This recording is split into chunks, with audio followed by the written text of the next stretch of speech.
Shalom saudara, apa kabarnya? Pasti tetap bersemangat dan bersuka cita senantiasa. Nah, edisi Voice of Pentecost kali ini, kita akan membahas tentang tertanam di gereja lokal. Mungkin saudara pernah mengalami di mana aspirasimu ditolak di gereja lokal. Atau pernah merasa dicuekin oleh gembala. Mungkin pernah dikecewakan dan berujung kita pindah-pindah gereja mencari tempat yang nyaman untuk beribadah. Saya ingin katakan bahwa saudara harus tetap tertanam di gereja lokalmu. Markus 4 ayat 26-29 memuat sebuah perumpamaan singkat tentang kerajaan Allah yang digambarkan dengan proses bercocok tanam. Ayat 27 berkata, "Lalu pada malam hari ia tidur dan pada siang hari ia bangun. Dan benih itu mengeluarkan tunas dan tunas itu makin tinggi. Bagaimana terjadinya tidak diketahui orang itu."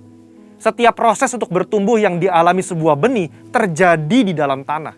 Di tempat gelap, di mana tidak seorang pun yang bisa melihat dan mengetahuinya. Demikian pula dengan setiap kita sebagai benih.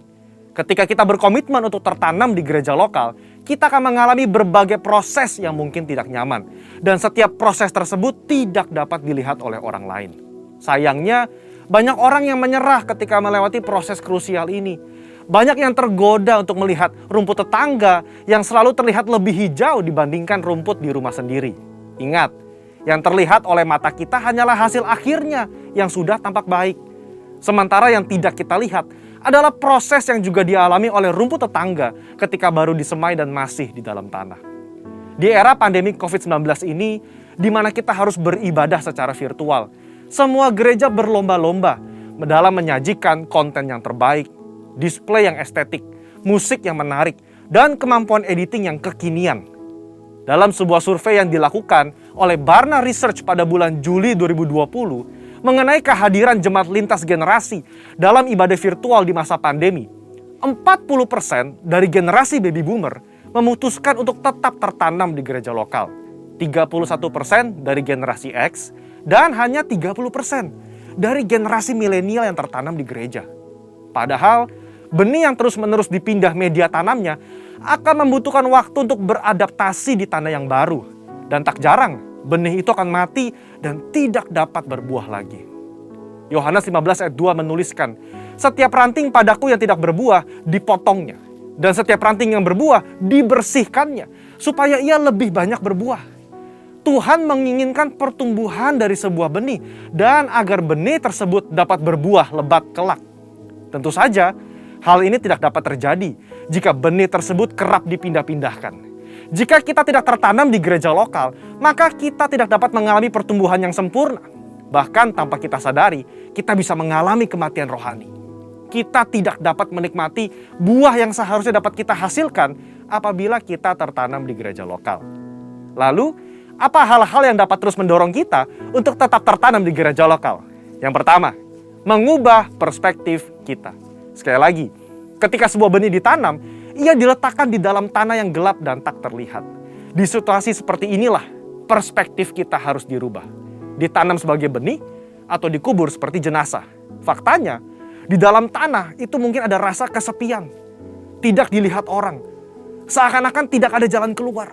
Saudara, kita bukan sedang dikubur, melainkan kita sedang ditanam.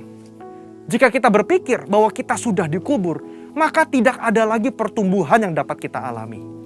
Namun ketika kita mengubah perspektif bahwa keadaan yang saat ini kita alami di dalam tanah adalah karena kita sedang ditanam, maka kita akan terus bertumbuh hingga waktunya benih tersebut akan tampak di atas tanah dan menghasilkan buah. Saudara sedang ditanam dan bukan dikubur. Kedua, jalani proses.